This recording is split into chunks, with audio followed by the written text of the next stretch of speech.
The moment she saw my face over the counter, she dropped the tray and bolted for the back hallway. Names and places in this story have been changed, but the lesson waiting for you at the end is real, and I think you need to hear it tonight. I'm grateful you're here with me. Tell me, where are you listening from tonight? Drop your city in the comments below. Every single one of you matters to me. Every Sunday morning for 28 years, my wife Ruth Ann and I ate breakfast at the same corner table at the Magnolia Grill on Route 9 outside Chattanooga, Tennessee. She always ordered the biscuits and gravy. I always ordered 2 eggs over easy and dry wheat toast. We argued, gently, about whether the coffee was too bitter, whether the waitress with the limp had been there long enough to deserve a raise, whether the Titans had any business calling themselves a football team. Small arguments, the kind that hold a marriage together the way mortar holds bricks. Ruth Ann had been gone 4 years now. I still came every Sunday. I still sat at the corner table. I still ordered the same eggs. My name is Walter Boone. Most folks call me Walt, and I am 69 years old. I built Boone structural steel from a single flatbed truck and a handshake with a contractor in Knoxville back in 1979. 45 years later, the company fabricates and erects steel frames for warehouses and mid-rise buildings across 4 states, employs 110 people, and sits on a business worth somewhere north of $51 million. I don't say that to brag. I say it so you understand what was quietly being taken from me before I ever understood it was happening. That particular Sunday in October, I wasn't feeling like a man worth $51 million. My left hand had developed a fine tremor over the past 2 months, bad enough that I'd started holding my coffee cup with both hands to keep from rattling the saucer.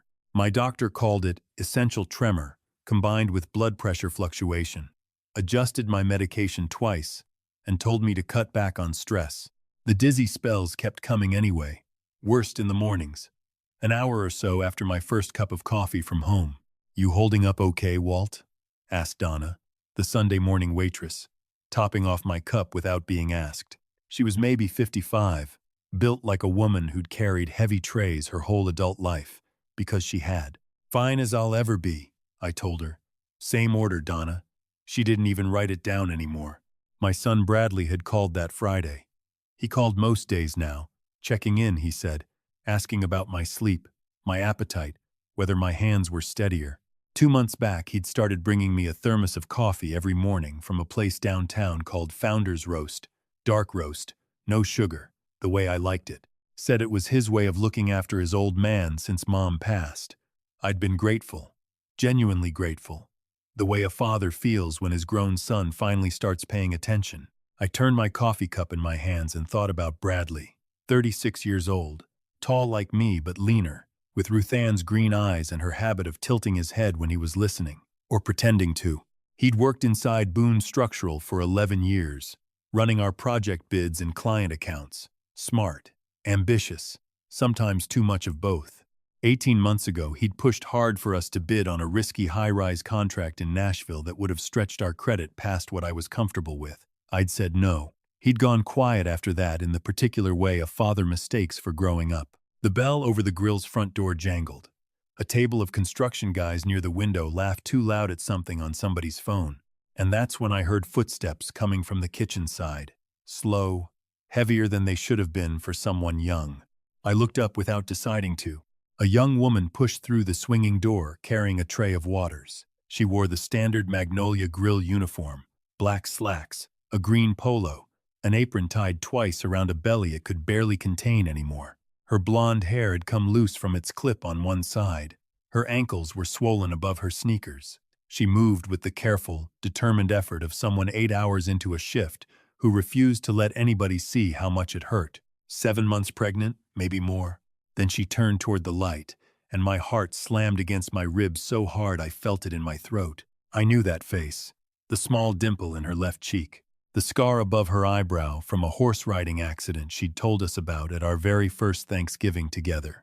3 years back, laughing too fast at my jokes, holding Bradley's hand under the table like a lifeline. "Sadie," I said. The word slipped out before I could stop it, barely above a whisper, but she heard it. Her head snapped toward me. For one long second our eyes met, and I watched every drop of color drain out of her face. Then she turned and shoved back through the kitchen door, and the tray of waters went clattering across the linoleum behind her. I was out of my booth before my brain caught up with my legs. I pushed through that swinging door without a single thought for the fact that customers don't belong in the kitchen, that I was 69 years old, with a bad hip and a heart that hadn't been behaving right for 2 months, or that I'd left a full plate of eggs cooling at the corner table where Ruthann and I used to argue about coffee. None of it mattered.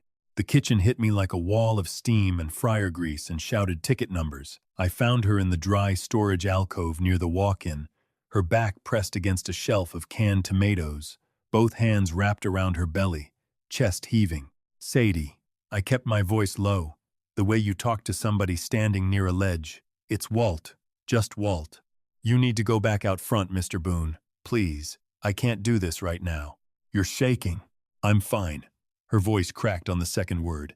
"I am not here to drag you back to Bradley," I said. "I am not going anywhere." That stopped her cold. Her breathing stayed ragged, but her eyes fixed on mine. Terror and something like desperate hope tangled together. The look of someone who has been running so long, she's forgotten what it feels like to stop. "Miss O'Dallas." I said it without turning, because I'd felt someone else in that kitchen the second I walked in. A woman stepped out from behind the prep line, maybe 60, Dominican, built solid, and sure-footed in the way of someone who'd run a kitchen for decades. She studied Sadie, then studied me. The calm assessment of a woman who'd seen more complicated situations than most people ever will. "You family?" she asked me directly. "Father-in-law," I said. She looked at me for 3 full seconds. Then she untied her apron and said, "Come with me." Her name was Odalis Fernandez. She'd owned the Magnolia Grill for 19 years. She led us past the dishwasher, down a short hallway that smelled of cardboard and old coffee grounds, and pushed open a door I'd never noticed in 28 years of Sunday breakfasts. Inside was a folding cot, a milk crate serving as a nightstand with a phone charger and a bottle of prenatal vitamins on top, and a single hook holding a winter coat. On the pillow sat a spiral notebook, its cover soft and worn. "She came in the second week of August," Odalis said behind me, flat and matter-of-fact, the way people talk when facts feel kinder than emotion right now. "Knocked on the back door at 6 in the morning asking if I needed help. I could see she was pregnant. Asked her how far along. She said almost 7 months. A pause. She'd been sleeping in her car for 2.5 weeks before that. The air went out of my lungs. "In August," I said. My voice came out strange and thin. "I gave her the storage room," Odalis said. "I gave her the job. She works hard, never complains." She looked at Sadie, not at me, when she said the last part, and she made me promise not to tell anybody she was here. Sadie had settled onto the edge of the cot, one hand pressed against her lower back. She wouldn't look at me. "Sadie," I said, and my voice broke in the middle of her name. "You slept in your car, pregnant." "The car had heat," she said quietly. "That is not what I'm asking, and you know it." She finally lifted her eyes. "What do you want me to say, Mr. Boone? That I should have called somebody? I didn't have anywhere Bradley couldn't find, and I couldn't risk him finding out about the baby. Not until I had enough." "Enough what?" She reached over and lifted the notebook off the pillow, held it against her chest with both hands like it was the only valuable thing in that room, which I was beginning to understand it was. "Enough to protect us both," she said.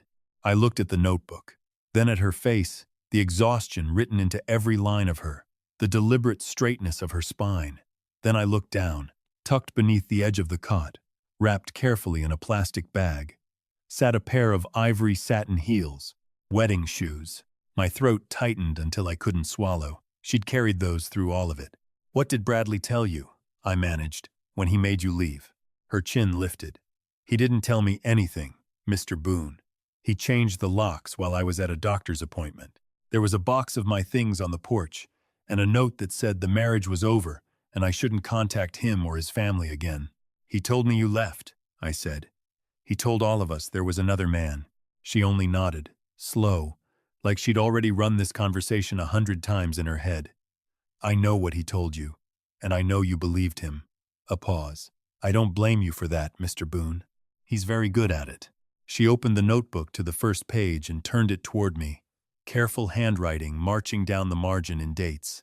"I've been writing everything down," she said. "Every date, every dollar amount, every name. because I knew someday somebody was going to need to read it. Odalis pulled the door shut behind her, and the kitchen noise dropped to a low hum through the thin wall.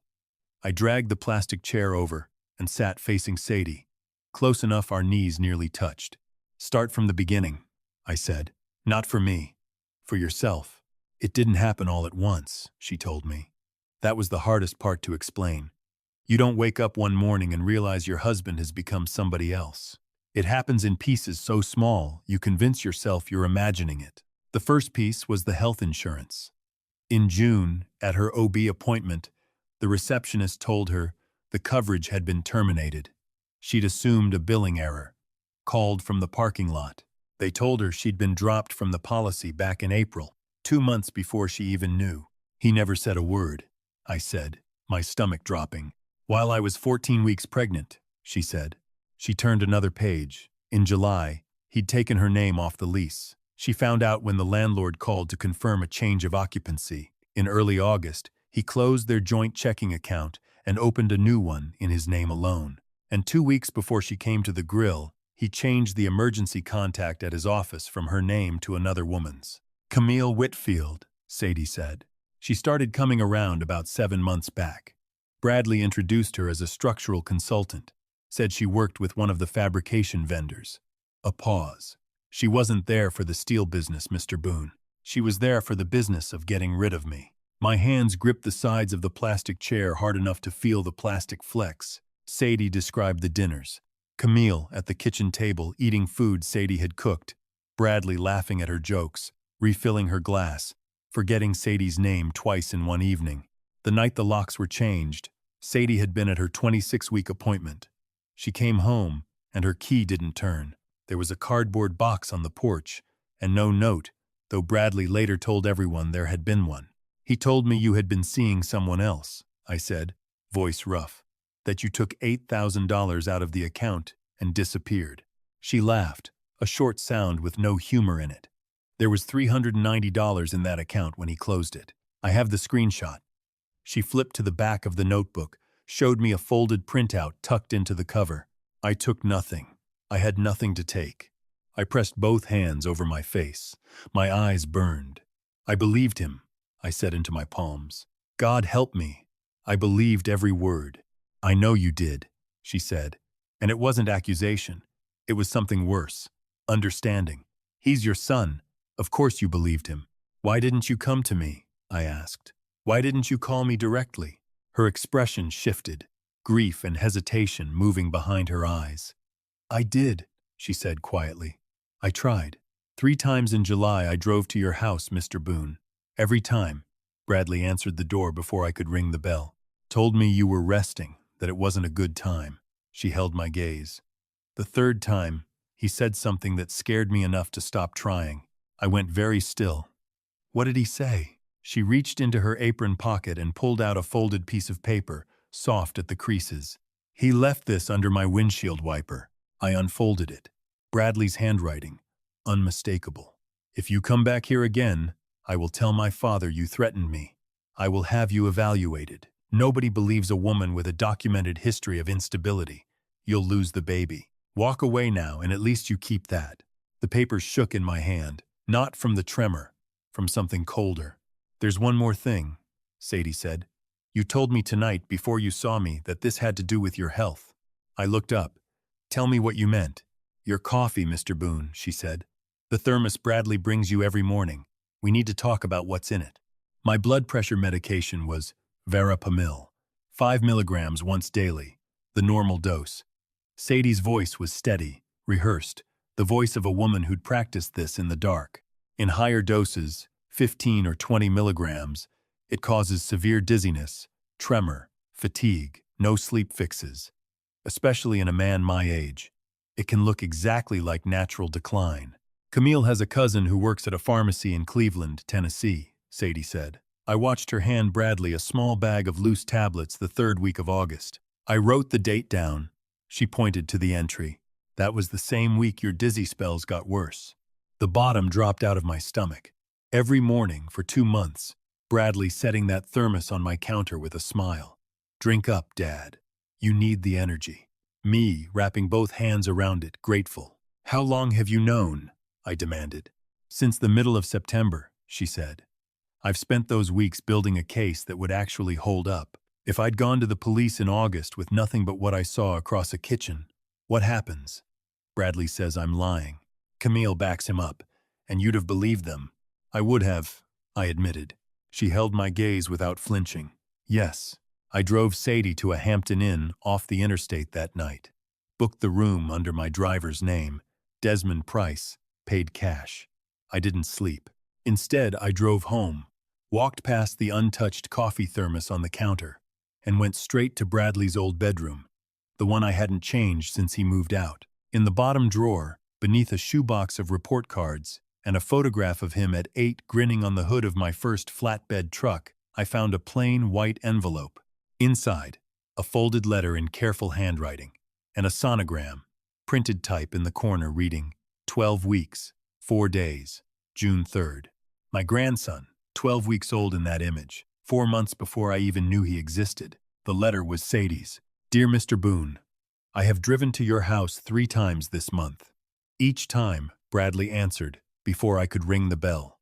I want you to know, you're going to be a grandfather. His name is going to be Elias. I decided that last week. Beneath her signature, added later in pencil, lighter and less steady. I left this by accident when I came back from my coat. I don't know if he found it. I couldn't throw it away. I sat in that dark room and let it happen. Near dawn, headlights swept the driveway. Bradley's car, early.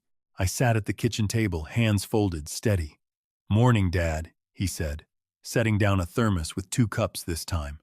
Thought we'd sit together for once. I wrapped both hands around the cup and didn't drink. Told him my stomach was unsettled. Something flickered across his face. There and gone. We talked 20 minutes about nothing.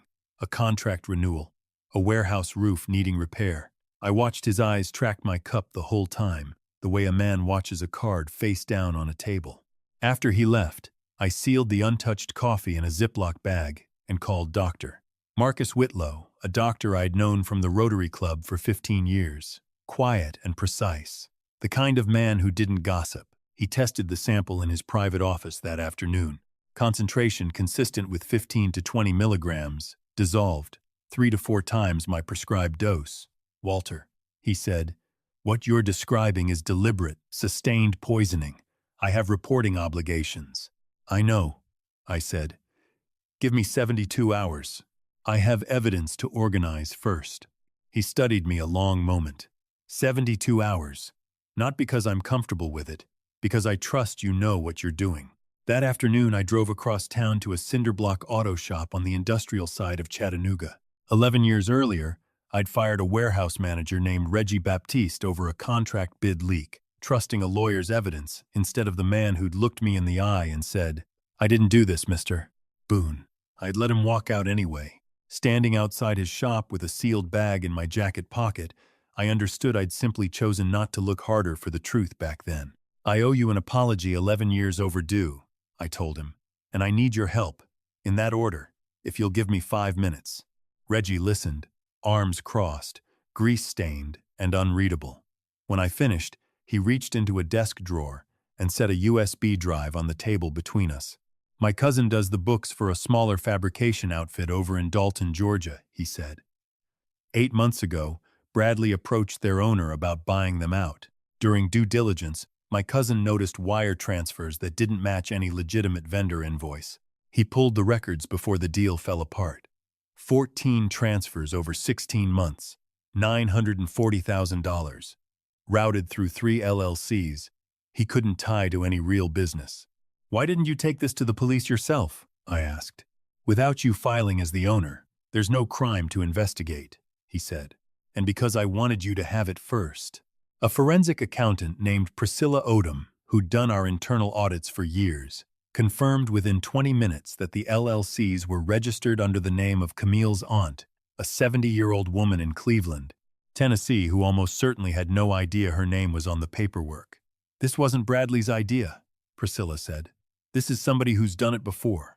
She ran Camille Whitfield through the state business registry. 2 prior companies, one in Athens and one in Rome, Georgia, both dissolved within a year.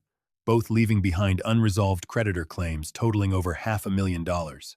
She's done this before, Walt, Priscilla said. Bradley isn't her first. I hired a private investigator named Solomon Truitt, a careful man I'd used once before, to watch Bradley and Camille for 72 hours. And I kept accepting the coffee every morning, thanking Bradley, pouring it down the drain the second his car left the driveway, letting my sentences trail off, letting my hands shake a little more than they needed to. Greedy people get careless when they think they're winning. On day 3, Sadie called at nearly midnight, her voice tight and compressed. Walt, my water broke. Every other thought in my head cleared instantly. I called my driver, Desmond, who never asked questions when my voice sounded like that, and we made it to the hotel entrance in 11 minutes. Sadie was in the hallway, bag in hand, gripping the doorframe through a contraction, pale but steady-eyed. Let's go, I said. We avoided the front lobby, took the back stairs. In the car, between contractions, Sadie asked what would happen if Bradley showed up at the hospital. He's not on the approved contact list, I told her. I arranged it 3 weeks ago through the hospital's privacy office. You knew this might happen early, she said. I knew we needed to be ready. We reached the service entrance where Dr. Priya Sadie was waiting with a gurney, 4 minutes apart, then 3. My phone buzzed. Solomon Truitt. Subject B just left his apartment, heading toward the hospital area. Subject C separately booked 2 one-way tickets to Panama City. Departure window 10 days. They weren't waiting anymore.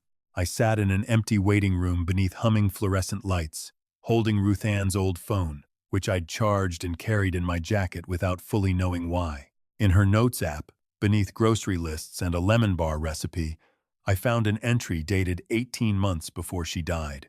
I worry about Walt's blood pressure and whether Bradley eats properly, and whether I ever really said the things that mattered. I keep thinking about that girl he brought home, Sadie. She has steady eyes, the kind that have seen hard things and stayed open anyway. I hope he grows into her. I keep meaning to tell Walt this directly. He doesn't read what I leave on the counter. He reads what I hand him. I keep forgetting to hand it to him. Some things you mean to say, and the days run out. I sat with that phone in both hands and felt the specific grief of a message arriving 40 months too late. Mr. Boone. Dr. Sadie stood in the doorway. She's fine. He's here. 5 pounds, 12 ounces, 2:14 in the morning. He came out with opinions. The delivery room was warm and dim. Sadie looked wrung out and lit up all at once.